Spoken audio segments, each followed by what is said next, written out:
Om Shanti. Good morning. साकार मुरली 23 दिसंबर 2024। बाबा का मीठा मीठा लेटर हम मीठे मीठे बच्चों के मीठे मंथन के लिए। मंथन शुरू करने से पहले ज्ञान सूर्य शिव बाबा की लाइट और माइट भरी किरणों के नीचे बैठ जाते हैं और अनुभव करते हैं कि मैं लाइट स्वरूप माइट स्वरूप आत्मा हूं। आज की साकार मुरली तो बाबा हम सबको रिफ्रेश करा रहा है। तो कई बहुत अच्छे अच्छे शब्द हैं। रिफ्रेश मतलब दोबारा से फ्रेश। और दूसरी बात आई है कि विधि क्या है रिफ्रेश करने की। एक तो रिफ्रेश कैसे हम करते हैं और किस बाबा के पास आने से कैसे रिफ्रेश होते हैं, कैसे हमारी थकान दूर होती है, और दूसरा रिफ्रेश करने की विधि क्या है, तो वो बाबा ने आज समझाई है। और आज बहुत सारी गुही बातें आई हुई हैं। पत्थर बुद्धि पारस बुद्धि की भी बात बाबा ने कहा है। आज ये भी बाबा ने कहा कि कलयुगी दुनिया को स्वर्ग समझना है, ये भी बेसमझिए। और एक बात बाबा ने बहुत अच्छी तरह से कही है कि जब तक हम पारस बुद्धि नहीं बनेंगे तब तक हम दूसरे को बना नहीं सकते। और बाबा ने कहा कि जन्म जन्मांतर हम वेद शास्त्र सुनते आए, लेकिन कभी वेद शास्त्र से हम सुधरे नहीं, है ना। और भक्ति मार्ग के धक्के खाने से भी हम छुट्टी पा गए, क्योंकि भक्ति मार्ग में धक्का खाना होता है। इसलिए बाबा ने कहा भक्ति है अंधियारा, ज्ञान है सोजरा। अब हमारी सब थकान दूर हो जाती है। तो आज विश्रामपुरी की भी बात आई है। तो विश्रामपुरी किसको कहा जाता है उसके बारे में देखेंगे। वैसे भी विश्राम के दो अर्थ होते हैं, तो उसके बारे में भी बाबा ने बताया है। दुख धाम में विश्राम नहीं होता है। विश्राम कहाँ होता है? सुख धाम में होता है।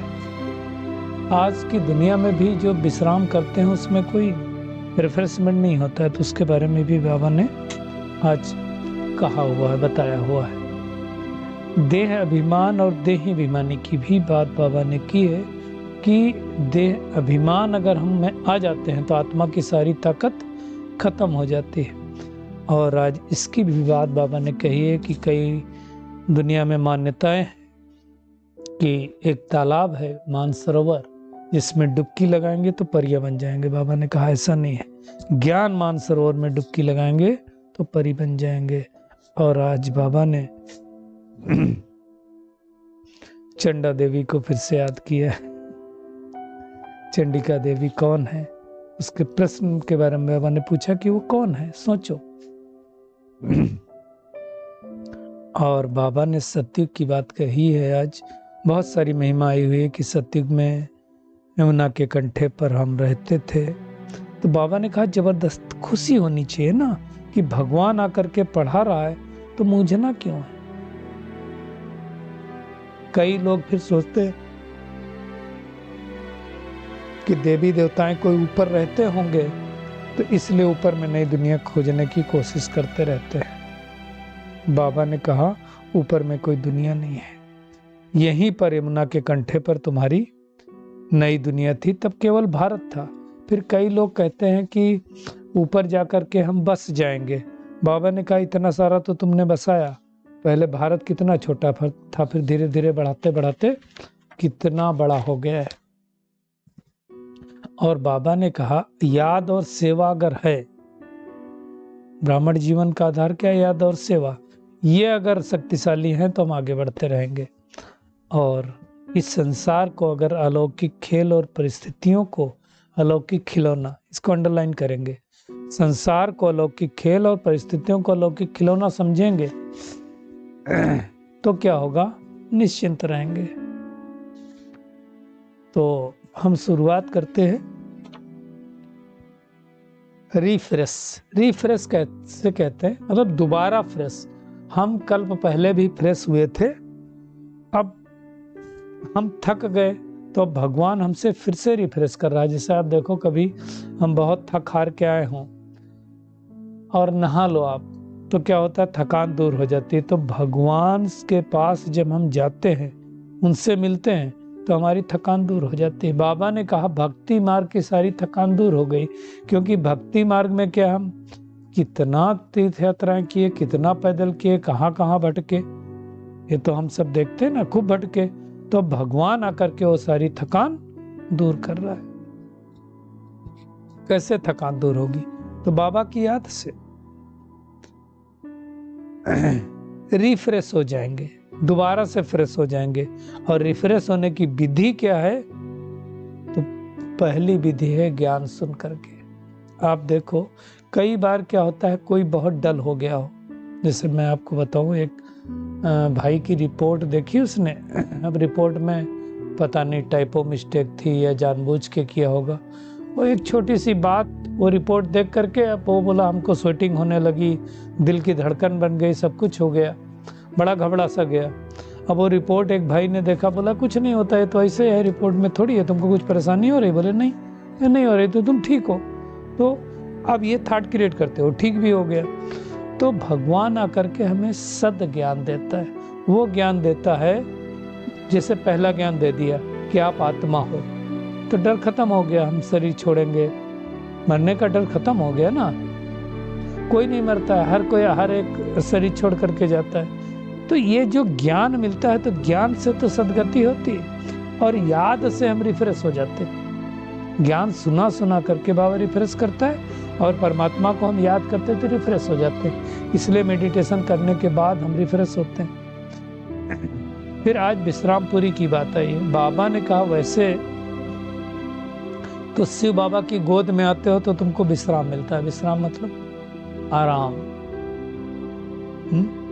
ये यूं कहें, 20 नाखूनों को आराम मिलता है ना, पैरों के, हाथों के, मतलब आराम से जैसे लेट जाओ। जैसे कहते हैं वो विष्णु क्षीर सागर में विश्राम में है, लेटा हुआ है। कई लोग बोलते हैं हम विश्राम में हैं। तो विश्राम एक तो शिव बाबा की गोद में, और दूसरा सच्ची सच्ची विश्रामपुरी है सतयुग में। यहाँ भी लोग जाते हैं विश्राम करने के लिए। कई लोग गर्मियों में पहाड़ों पर जाते हैं, कह रहेंगे विश्राम कर रहे हैं, स्वास्थ्य लाभ ले रहे हैं। तो वास्तव में विश्राम ये है सच्चा सच्चा, जो या तो हमको मिलता है सतयुग में, या तो मिलता है शिव बाबा की गोद में। बाकी परम धाम में तो जो आत्माएं नहीं पाठ बजाने आती हो तो विश्राम करेंगी। ये बातें सारी बाबा समझाते हैं। बाबा कहता है जब गोद में आते हो ना, तो तुम्हारी सारी थकान मिल जाती है। लेकिन गोद में कौन जाएगा? जो परमात्मा के सत्य परिचय को जानेगा, जो निश्चय बुद्धि होगा, वही तो जानेगा। इसलिए बाबा कहता है अब देह अभिमान के बजाय देह अभिमानी भव, अर्थात आत्मा समझ के याद करो। भक्ति में भी तो हम याद करते थे, लेकिन भक्ति में याद करते थे शरीर समझ करके, शरीरधारी देवताओं को, तो उतनी प्राप्ति नहीं होती थी। अब आत्मा समझ के परमात्मा को याद करेंगे तो प्राप्ति होगी ही। बाबा कहता है मैं तुम्हारे बुलावे पर आया हूं ना, तुमने 63 जन्मों तक बुलाया, तब मैं आता हूं। तो अब मैं आया हूं तो मेरी बात सुनो। किस लिए मैं आया हूं वो भी बाबा बताता है। कलयुग दुनिया को, पतित दुनिया को पावन बनाने के लिए, कलयुगी दुनिया को सतयुगी दुनिया बनाने के लिए भगवान आया ना। अब ये दुनिया पूरी जर्जरी भूत हो गई ना। अब कई लोग इसको ही स्वर्ग समझ लेते हैं। आप दुबई वगैरह चले जाओ, बहुत सारे फॉरेन में ऐसे कंट्रीज हैं जो देख करके आपको लगेगा स्वर्ग क्या होगा, लेकिन स्वर्ग नहीं है। स्वर्ग जैसे सुख नहीं है। स्वर्ग में कोई ऐसी वस्तु नहीं होगी जो हमें दुख दे। स्वर्ग में कोई ऐसी चीज नहीं होगी जो बिगड़ जाए। कल कहा था ना बाबा ने, वहां पुष्पक विमान ऐसे नहीं होते हैं कि वो धोखा दे जाएं, आज की तरह नहीं। तो बाबा ने कहा तुम्हें पहले परस बुद्धि बनना है, तब तुम दूसरों को बना सकते हो। और बहुत इंपॉर्टेंट बात कही है बाबा ने कि आधा कल्प की मनुष्यों की बुद्धि में जो उल्टी मतें भरी हुई हैं वो जल्दी भूलते नहीं है। उल्टी मत क्या है? भगवान सब जगह है, सर्वव्यापी है, ये उल्टी मत है। भगवान क्या करता है? हाँ, कुछ भी कर सकता है, भेड़ बना सकता है, बकरी बना सकता है। जादूगर की बात आई ना, भगवान जादूगर है, तो भगवान वो जादू नहीं करता है। भगवान कौन सा जादू करता है? भेड़ बकरी नहीं बनाता है भगवान। भगवान कलयुगी मनुष्य को सतयुगी देवता बना देता है, ये जादूगरी है ना। बाकी वो जादूगरी नहीं है। तो ये जादूगरी आकर के भगवान हम सबको सिखलाता है। आप सोचो, ये कोई आसान काम है किसी की बुद्धि को ठीक कर देना, किसी पतित को पावन बना देना, और भगवान तो आकर के सबकी बुद्धि का ताला खुलता है। तब हम रिफ्रेश होते हैं और फिर घर में जाते हैं, तभी विश्राम मिलता है। वास्तव में देखा जाए, आप लौकिक में भी देखो, कहीं घूमने घामने आप जाओ और घूम घाम करके काफी दिन हो जाए, तो क्या कहते हैं, अब घर जाएंगे तब आराम मिलेगी हमको, तब विश्राम मिलेगा। तो एक्चुअल विश्राम कहाँ मिलता है? घर में ही मिलता है ना। तो एक्चुअल विश्राम हमें मिलेगा परम धाम में, या तो मिलेगा सतयुगी दुनिया में, या फिर बाबा की गोद में। 3 जगह विश्राम मिलता है। सब आत्माओं को विश्राम फिर कहाँ मिलता है और कैसे मिलता है? तो सब आत्माएं जब यहाँ से शरीर छोड़ करके जाएंगी, परम धाम में बैठेंगी, तो उनको विश्राम वहां मिलेगा। आज दुनिया में कोई कहाँ विश्राम के लिए जाते, लेकिन उस विश्राम में रिफ्रेशमेंट नहीं है। बाबा ने कहा विश्राम माना शांति। कोई यहाँ पे संकल्प न चल रहे हो, कोई केओस न हो, उसको विश्राम कहेंगे। दुख धाम में कोई विश्राम थोड़ी होता है, भले इधर उधर घूमते रहेंगे। सुख धाम में विश्राम ही विश्राम है। ये विश्राम हमारा गया कैसे? क्योंकि माया रावण ने हमें श्राप दे दिया, और जब श्राप दे दिया तो हमारी सुख शांति चैन सब कुछ हर गया। ये सारी बातें बाबा ही समझाता है। ये हमें मनुष्य से देवता बनाने का जादूगरी करता है। आज बाबा ने चंडिका देवी को फिर से याद किया है। बहुत बड़ा मेला लगता है भारत में। तो चंडिका देवी कौन बनती है? कई बार बाबा ने कहा, एक तो जो दे करके सहयोग बाबा को वापस लेते हैं, दूसरा जो निंदा करते रहते हैं, क्या बोलते हैं जिसको, ट्रेटर बन जाते हैं, वो सब चंडिका बनते हैं।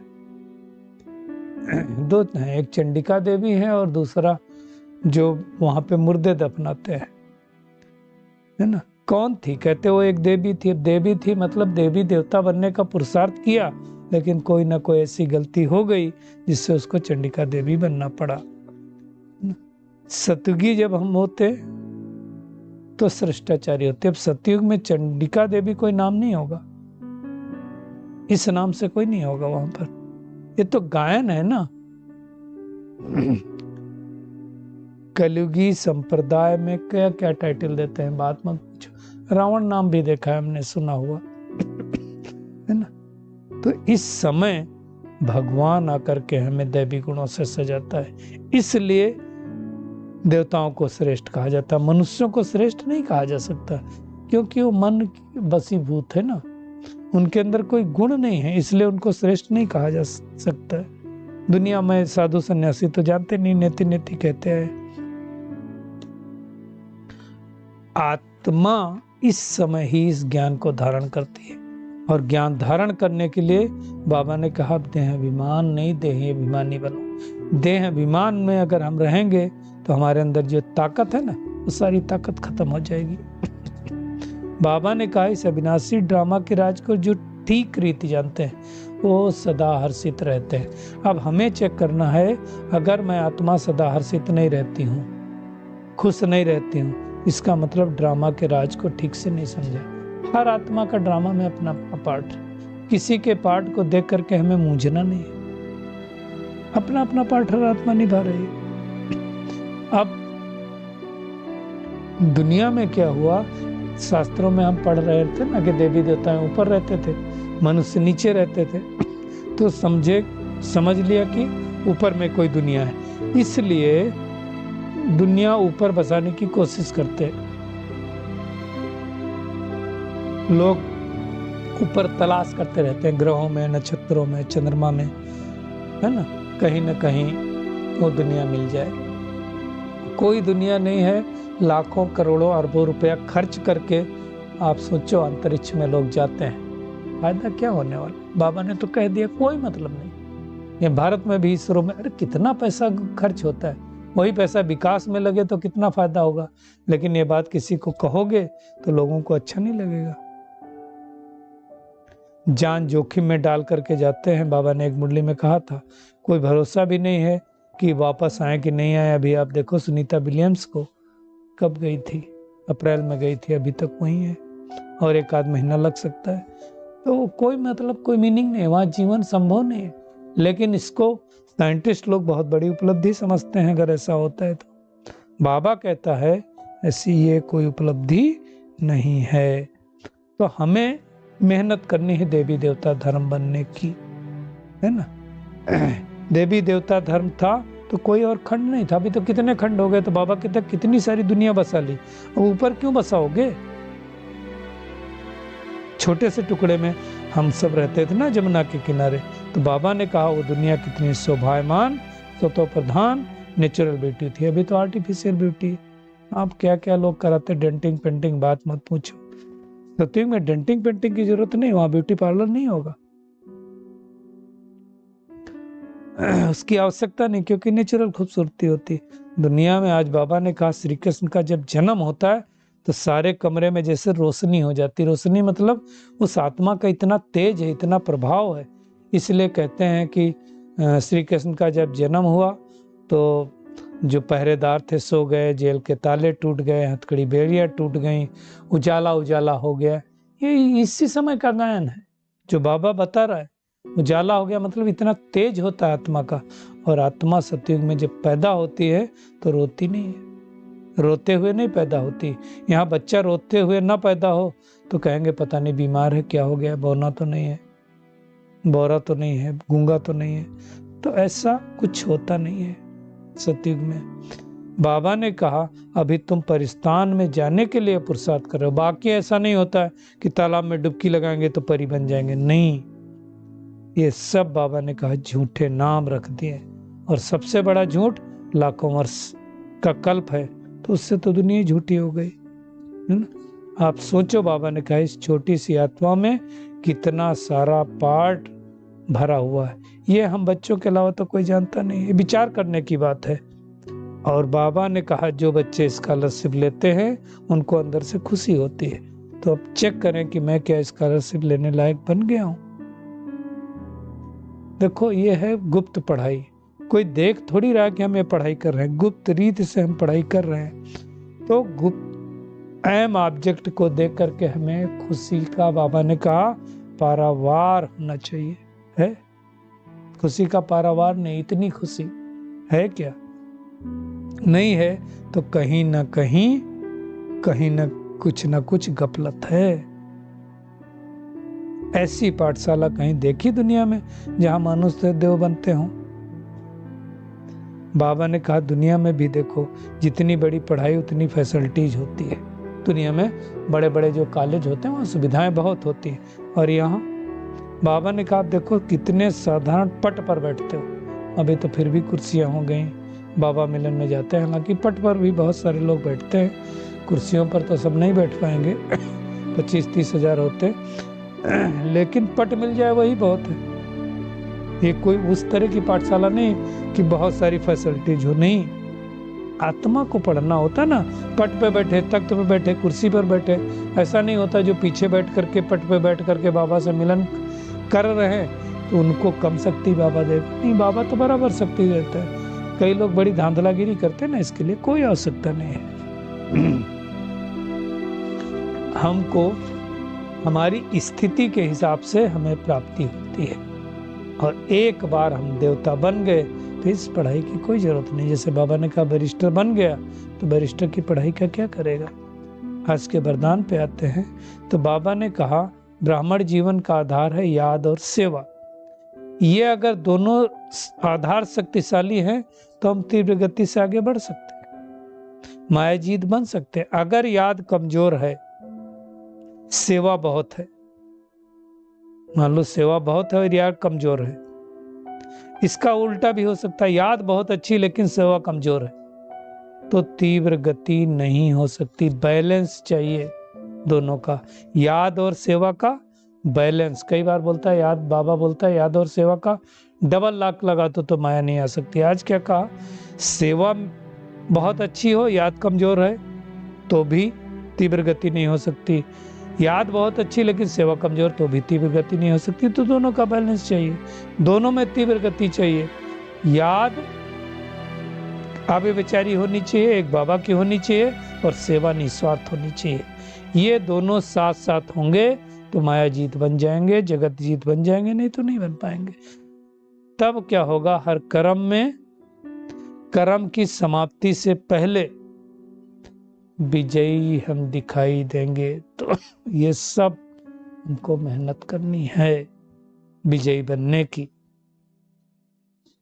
और बहुत अच्छा स्लोगन में आज बाबा ने बताया, इस संसार को अलौकिक खेल समझो, और जो परिस्थितियां आती हैं वो खिलौना है, अलौकिक खिलौना है।